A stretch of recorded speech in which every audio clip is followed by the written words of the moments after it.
بسم اللہ الرحمن الرحیم. السلام علیکم. کالم شامل فاروقی کے. آئیے اس سلسلے میں آج میں آپ کو ایک کالم چلاتا ہوں جس کا عنوان ہے جتنا اونچا کوٹھا اتنی زیادہ برف. یہ کالم 28 ستمبر 1997 کو شائع ہوا تھا. آئیے سنتے ہیں. اس کیفیت کے اظہار کے لیے کہ بڑے لوگوں کے وسائل کے ساتھ ساتھ ان کے مسائل بھی بڑے ہوتے ہیں، ہر زبان میں کوئی نہ کوئی محاورہ یا ضرب المثل مل جائے گی. میں جن دو ایک زبانوں میں شغل رکھتا ہوں ان میں اس مفہوم کو انگریزی میں the head lies uneasy that wears the crown, جس سر کو غرور آج ہے یا تاج وری کا، کل اس پہ وہی شور ہے پھر نوحہ گری کا.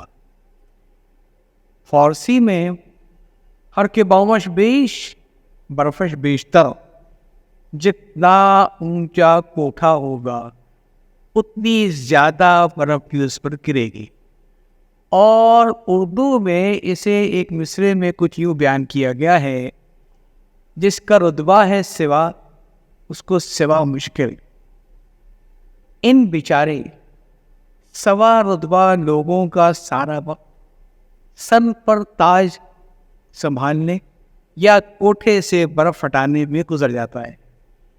اس تگدو میں انہیں صحیح معنوں میں اپنا ہوش رہتا ہے، نہ اپنے اعزاء اور اقربا کا اور احباب کا. وہ ان کی خوشی غمی میں بلحاظ قرابت نہیں بحیثیت مرتبہ شریک ہوتے ہیں. اس کا فیصلہ وہ اپنی حیثیت کے مطابق پروٹوکول کے تحت کرتے ہیں. جہاں مصلحت کا تقاضا ہوتا ہے وہاں بذات خود شریک ہوتے ہیں، ورنہ خط تار فیکس اور تحفوں اور گلدستوں یا تازی تاموں سے کام چلا لیتے ہیں. اور بہت ہی کم رتبہ اعزاء کے معاملے میں تو ان کا رویہ یہی ہوتا ہے، وہ انہیں نہ جانتے ہیں نہ پہچانتے ہیں. اگر کسی کے جنازے میں شرکت ضروری ہو اور متوفی ہفتے کے عام دنوں میں کسی دن مرا ہو تو یہ بڑبڑانے لگتے ہیں کہ عجیب بد سلیقہ لوگ ہیں جو نہ دن دیکھتے ہیں نہ وقت، بس جب جی چاہتا ہے مر جاتے ہیں. اب اس میں کیا برائی تھی کہ اگر منگل کی جگہ اتوار کو یہ صاحب مرتے، جنازے کا جلوس ہی ذرا شاندار ہو جاتا. ان کی خواہش ہوتی ہے کہ اگر ان کے کسی عزیز کو مرنا ہو جس کے جنازے میں ان کی شرکت ضروری سمجھی جائے تو وہ کم سے کم 1 مہینہ پہلے تاریخ اور وقت تعین کے ساتھ انہیں مطلع کر دے تاکہ وہ اپنا پروگرام وغیرہ اس کے مطابق بنا سکے. ایسا نہ ہو مرنے والا الٹپ مر جائے اور صاحب کا سارا پروگرام بھی تلپٹ ہو جائے. ان لوگوں کی معاشرتی ملاقاتوں کا حال بھی کچھ اس طرح کا ہوتا ہے. یہ نہیں کہ بیٹا جب چاہے باپ سے مل لے اور باپ جب چاہے بیٹے کو بلا لے، بھائی اپنی بہن کے گھر چلا جائے یا اس کے برعکس، یعنی وائس ورثہ. جب میں ابتدائی جماعتوں میں پڑھتا تھا تو ہمارے ایک لال بجکڑ ساتھی نے برطانیہ کے شاہی خانوادے کے حوالے سے ہمیں بڑے وثوق سے بتایا تھا کہ وہاں ایسا نہیں ہوتا کہ بادشاہ اپنی بیوی سے یا ملکہ اپنے شوہر سے جب چاہے مل لے، بلکہ اگر بادشاہ اپنی بیوی سے ملنا چاہے تو وہ اپنی یہ خواہش تحریری شکل میں وزیر اعظم کے پاس بھیجتا ہے، جو اسے پارلیمنٹ کے سامنے پیش کرتا ہے، جہاں ایک کمیٹی بنتی ہے. وہ اس خواہش کا تجزیہ اس پس منظر میں کرتی ہے کہ اس سے پہلے ان دونوں میں کب اور کتنی دیر کی ملاقات ہوئی. اس کے نتائج برطانیہ کی سیاست، معیشت اور معاشرت پر کیا پڑے تھے. بہرحال تمام عواقب و نتائج پر غور کر کے اور محل کے مختلف محکموں کے اعلیٰ افسران بشمول طبی ماہرین سے مشورہ کے بعد فیصلہ کیا جاتا تھا کہ اجازت دے دی جائے، بشرطے کہ مقررہ وقت، مقام، ماحول، منظر، پیش منظر اور پس منظر کا پورا احترام کریں. بہت دنوں تک ہم اس بات کو سچ سمجھا کیے، اور جب کچھ بڑے ہوئے تو ان مضحکہ خیز باتوں پر ہنسی آئی. لیکن اب کچھ دنوں سے پھر یہ نظر آنے لگا ہے کہ ہمارے لال بجکڑ دوست کی اطلاع اتنی غلط نہ تھی کیونکہ اب وہ وقت آ گیا ہے کہ دادی پوتے اور ساس بہو کے درمیان اگر گفتگو ہو تو بذریعہ اخبار ہو اور مناسب واسطے سے، یعنی تھرو پراپر چینل ہو۔ 20 ستمبر کو اخبار میں ایک چھوٹی سی خبر نظر سے گزری جس کا عنوان تھا پیپلز پارٹی نے عنوا بھٹو کے بیان کی تردید کر دی۔ اس عنوان سے میں نے بھی آپ ہی کی طرح ہی سمجھا تھا کہ عنوا بھٹو نے سیاسی نوعیت کا کوئی بیان دیا ہوگا جس کی پیپلز پارٹی نے تردید کی ہوگی، یا عنوا بھٹو پر مرتضیٰ بھٹو کے قتل کا الزام لگایا جس کی پیپلز پارٹی کی جانب سے تردید کی گئی ہو۔ لیکن جناب، آپ پوری خبر ہی کیوں نہ پڑھ لیں؟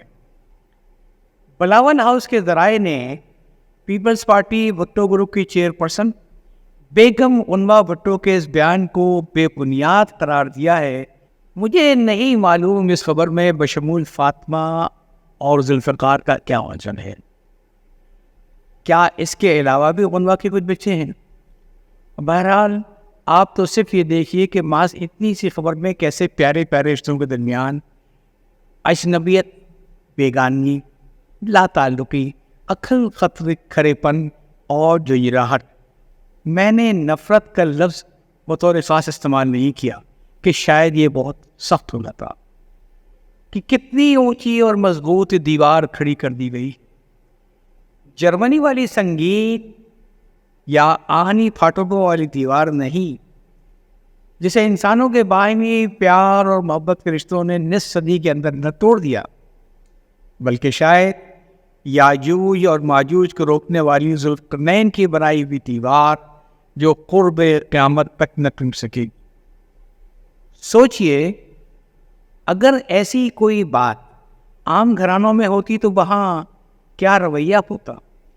یہ بات ہم سب جانتے ہیں کہ عموماً بڑے ہونے کے بعد بھائی بہن پیار محبت کے ساتھ ساتھ رہائش بھی الگ کر لیتے ہیں، اور بوڑھی ماں یا باپ باری باری سبھی کے گھر رہنے لگتے ہیں۔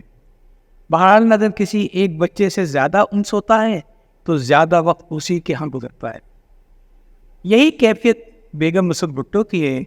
شوہر کے افسوسناک انجام کے بعد ان کا زیادہ وقت اپنی بیٹی بےنظیر کے ساتھ گزرا، لہذا مرتضیٰ سے ٹوٹ کر محبت کرنے کے باوجود وہ زیادہ وقت بےنظیر کے ساتھ ہی رہنے لگی۔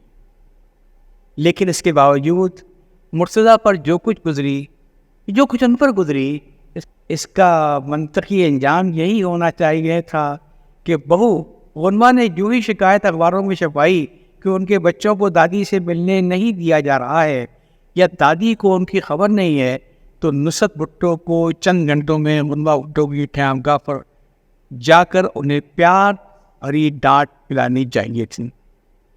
بہو رانی، یہ تم نے کیا نیا اجملہ چھوڑا ہے؟ کون ہے جو میرے بچوں کو مجھ سے ملنے سے روک سکتا ہے؟ تم نے یہ کیسے سمجھ لیا کہ میں اپنے جگر کے ٹکڑوں سے بے خبر رہوں گی؟ واہ بھائی واہ! سیاست بازی تم اور بےنظیر کو، اور بھگتان میں اور میرے پوتے پوتی بھگتے، یہ کیسے ممکن ہے؟ اور پھر گھر کی بات تم نے اخبار تک پہنچا دی۔ گندے کپڑے دھونے کے لیے تم نے اچھی جگہ منتخب کی۔ اگر تم خود کسی وجہ سے بلاول ہاؤس نہیں آ سکتی تھی تو تم مجھے ٹیلی فون بھی کر سکتی تھی۔ بہرحال جو ہوا سو ہوا، فی الحال تو میں اپنے بچوں کو ساتھ میں ساتھ لے کر جا رہی ہوں، پیر کو یہ میرے ساتھ ہی واپس آ جائیں گے، پھر میں بھی کچھ دنوں تک ان کے ساتھ یہیں رہوں گی۔ ذرا سی اپنی دوا دارو وغیرہ ساتھ لانی ہوگی، اس لیے ابھی نہیں رک سکتی۔ اور اگر محترمہ نصرت بھٹو کی طبیعت ناساز تھی تو یہی رویہ محترمہ بےنظیر کو اپنانا چاہیے تھا، یعنی بھابھی جان، یہ ہم لوگوں کی سیاست میں تم بچے لوگ کو کیوں شامل کرتی ہو؟ ان کا گھر ہے، وہ آئیں، میرے سراخوں پر آئے، مجھ سے ملے، اپنی دادی سے ملے، اپنے بھائی بہنوں سے ملے، ان کے ساتھ کھیلیں کودیں۔ پھپھا جان تو ان دنوں گھر پر نہیں ہیں، ورنہ ان سے بھی ملاقات تھی۔ وہ مرتضیٰ کے بچوں کو بہت پیار کرتے ہیں۔ میں تو یوں ہی ان دنوں بہت پریشان رہتی ہوں۔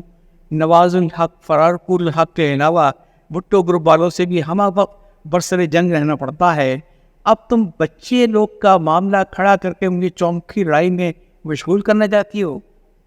یہ نہیں چلے گی, یہ فاؤل ہے. لیکن بڑوں گھروں میں ایسا نہیں ہوتا. یہاں بہو کو اپنے بچوں کی جانب سے اپنی ساس یا نند کے رویوں سے شکایت تو غالباً پارٹی کے لیٹر پر اخباروں کو بیان جاری کر دیا جاتا ہے. دوسری تو صرف تردیدی سی انداز میں دادی یا خود کھپی نہیں کرتی, بلکہ بلاول ہاؤس کو ترجمان تردید کرتا ہے. سبحان اللہ بھائی, آپ کون؟ جناب میں خام خواہ. تو اب ان سے کوئی پوچھے کہ جناب خام خواہ صاحب, یہ آپ کو دادی پوتوں کے معاملات میں دخل دینے کا شوق کیوں پیدا ہو گیا؟ ترجمان کا مطلب تو یہی ہے نا کہ آپ بلاول ہاؤس کے کوئی ملازم ہوں گے. ہو سکتا ہے آپ محترمہ بے نظیر بھٹو کی پولیٹیکل سیکریٹری کے, پرسنل سیکریٹری کے, پرائیویٹ سیکریٹری کے, پروٹوکول افسر کے پرسنل اسسٹنٹ ہوں. یعنی میں تیرے سرونٹ کے سرونٹ کے سرونٹ کا سرونٹ ہوں. تو اگر ایسی کوئی بات ہے تو آپ اپنی ترجمانی یا خواہیت کو محترمہ کی سیاست تک اگر کوئی ہے محدود رکھیے. بچوں کے معاملات میں آپ کیوں کود رہے ہیں؟ کیا آپ اپنے بچوں کے بارے میں یہ پسند کریں گے کہ ان کے اپنے دادا دادی سے تعلقات اس نہج پر پروان چڑھیں؟ تو قارئین کرام, یہ سب تو آپ نے دیکھ لیا. میں تو یہ سوچ رہا ہوں کہ اگر یہ بادشاہوں والا مزاج قائم رہا تو بات کہاں تک پہنچے گی؟ میں چشم تصور میں دیکھ رہا ہوں کہ مثلاً اگر ذوالفقار جونیئر کے دل میں کسی روز دادی سے ملنے کی خواہش پیدا ہوئی تو کیا ہوگا؟ جو ہوگا وہ شاید میں اپنے اگلے کالم میں بتاؤں. یا چاہتا ہوں. اللہ حافظ.